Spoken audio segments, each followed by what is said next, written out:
Hello friends, इस भीषण गर्मी में ये ठंडी ठंडी शरबत जो कि एकदम फ्री ऑफ कॉस्ट है, अपने पौधों को नहीं दिया तो आपने क्या ही दिया।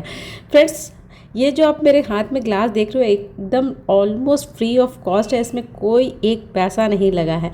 हमेशा की तरह मेरी आज की वीडियो भी रीयूज़ पर होने वाली। मैं घर से निकले हुए वेस्ट मटेरियल का यूज़ गार्डनिंग में करती हूँ आई हूँ और काफ़ी सालों से करती आ रही हूँ, जिसका रिज़ल्ट आप खुद देख सकते हो कि मेरे पेड़ पौधे जो हैं ऑलमोस्ट फ्री ऑफ कॉस्ट कितने हरे भरे रहते हैं। मैं कोशिश करती हूँ कि मार्केट की चीज़ों का कम से कम यूज़ करूँ अपने पौधों पर। ये नहीं है कि मार्केट की चीज़ अच्छी नहीं होती है, बट मैं जीरो बजट की गार्डनिंग करती हूँ। तो आज जिनको जीरो बजट की गार्डनिंग में अपने पौधों को चमकाना है, तो चलो फ्रेंड्स वीडियो स्टार्ट करते हैं। Hello friends, this is Shaheen, welcome back to my channel Shaheen vibes. कैसे हो सभी? उम्मीद करती हूँ सब खुश होंगे, मज़े में होंगे और अपने अपने कामों में बिजी होंगे। तो फ्रेंड्स, इस भीषण गर्मी से अपने पौधों को राहत दिलाने के लिए मेन चीज़ जो है, मेन इंग्रेडिएंट्स जो है वो है beet root. Friends, beet root नहीं बल्कि बीट रूट का छिलका। फ्रेंड्स, ये जो बीट रूट का छिलका होता है, इसमें बहुत सारे एलिमेंट्स होते हैं जो हमारे पौधों के लिए काफ़ी यूज़फुल होते हैं। जैसे कि इसमें सबसे मेन पाया जाता है आयरन, पोटाशियम, फॉस्फोरस और एंटीऑक्सीडेंट होते हैं, जो हमारे पौधों के लिए काफ़ी फ़ायदेमंद होते हैं और ये मिट्टी की फर्टिलिटी को भी बढ़ाता है।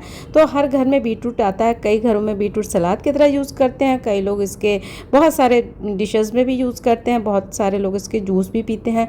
तो यहाँ पर मैं जो बीट रूट का यूज़ दिखाऊंगी, उसके साथ मैं प्याज के छिलके का भी यूज़ कर रही हूँ। चाहो तो आप यूज़ करो प्याज का छिलका। प्याज का छिलका भी काफ़ी यूज़फुल होता है प्लांट्स के लिए। प्याज के छिलके में बहुत सारे गुण होते हैं जो हमारे पौधे के लिए यूज़फुल होते हैं। तो आप चाहो तो प्याज के छिलका को भी ले सकते हो। मैं प्याज का छिलका मेरे पास बहुत सारा जमा रहता है, तो मैं प्याज के छिलका का यूज़ बहुत ज़बरदस्त तरीके से करती हूँ अपने पौधे पर।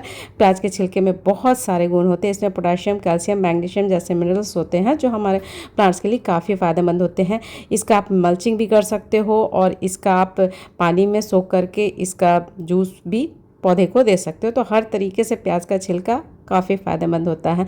तो यहाँ पर मैं, या तो आपके पास प्याज का छिलका नहीं है तो आप सिंपल बीट रूट भी दे सकते हो, बीट रूट का छिलका सॉरी। तो मेरे पास बीट रूट का छिलका है। छिलका का एक्चुअली मैं जो हेयर पैक बनाती हूँ उसको, जो उसका जो छिलका जो होता है उसको, वो तो पूरा बीट रूट छिलका तो यूज़ करती हूँ, बल्कि बीट रूट का जो जूस होता है उसको मैं हेयर पैक में यूज़ करती हूँ। तो उसका जो बच जाता है उसका मैं ये अभी पौधे पे दिखाऊंगी यूज़। तो उसको क्या करना है, वो जो छिलका था, सारा जो पीसी हुई थी सारी चीज़ को मैंने 48 आवर्स के लिए सोख करके रख दिया था पानी में, देख रहे हो ना।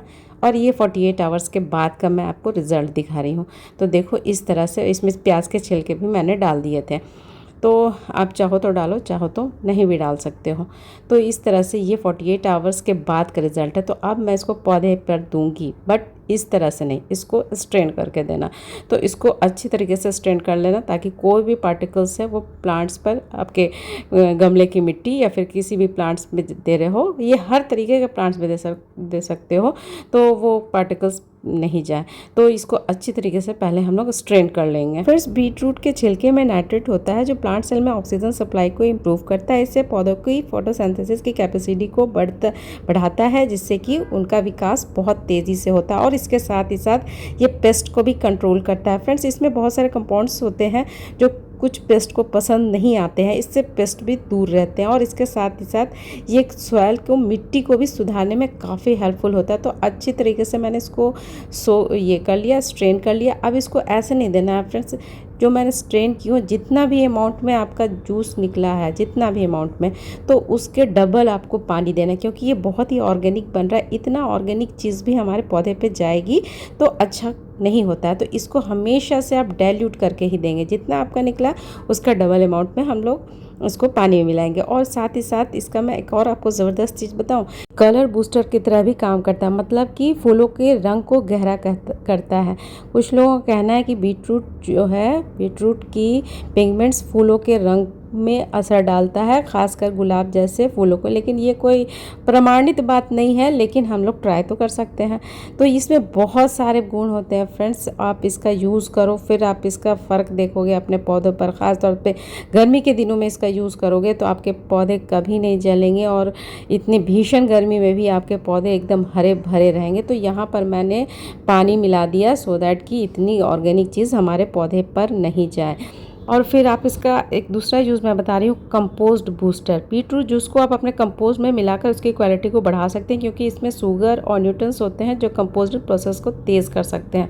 तो आपको इसका यूज़ जिस तरह से भी करो, हर तरीके से इसका यूज़ बेनिफिशियल होगा आपके प्लांट में। मैं आपको बाहर दिखा रही थी कि अभी बहुत तेज़ की गर्मी है, तो इतने तेज़ गर्मी में दोपहर का टाइम हो रहा है, तो इतनी तेज़ गर्मी में अभी मैं नहीं दूंगी, अभी मैं वेट करूंगी, शाम हो जाएगा तो ही दूंगी। तो ये आप एकदम मेक श्योर रहो, या तो फिर आप अर्ली मॉर्निंग देना या फिर शाम के टाइम पे देना। तो अब शाम हो चुका है, फिर अभी मैं दूंगी। तो आप इसको इंडोर आउटडोर फलों वाले, सब्जी वाले, किसी भी तरह के पौधे पर दो फ्रेंड्स। आप इसका आपको दोगे तो ही आपको इसका फ़र्क नज़र आएगा। बहुत ही अच्छा होता है। आप दो, आपके घर में अगर सलाद वगैरह में यूज़ होता है तो उसका छिलका को आप बस कुछ नहीं, आप छोटा सा मग रखो सामने में, उसको फुला दो। आप 48 आवर्स नहीं रख सकते तो 24 आवर्स ही रखो, और उसमें पानी डाइल्यूट करो, स्ट्रेन करो, पानी डाइल्यूट करो, और अब देख के देखो, फिर आप फिर कहना कि वाकई ये काफ़ी काम की चीज़ है। तो इस तरह से आप बीटरूट का छिलका को यूं ही वेस्ट मत जाने दो। आप अपने पौधे पर देखो, आपके पौधे की रंगत बदल जाएगी। एक और बात फ्रेंड्स, अगर गमले की मिट्टी सूखी रहेगी तब आप इस जूस को डालोगे तो ज़्यादा इफेक्टिव रहेगा, क्योंकि गीले मिट्टी में अगर आप ये जूस डालोगे तो मिट्टी के जड़ तक नहीं पहुंच पाएगा ये जो जूस है, और सीधे ड्रेन आउट हो जाएगा, तो कुछ ज़्यादा फ़ायदा नहीं होगा। इसीलिए मेक श्योर कि आपकी जो गमले की मिट्टी हो वो पूरी तरह से सूखी हो। तो फ्रेंड्स, इस तरह से आप बीटरूट के छिलके का यूज़ करो अपने पौधों पर, और उसका फ़र्क देखो। और मुझे तो ज़्यादा कल फिर एक नए वीडियो नए टॉपिक के साथ मिलूंगी। तब तक के लिए अल्लाह हाफिज़, टेक केयर से, अपना बहुत सारा ख्याल रखना, मुझे दुआओं में याद रखना। ओके जी फ्रेंड्स, बाय बाय बाय, अल्लाह हाफिज़।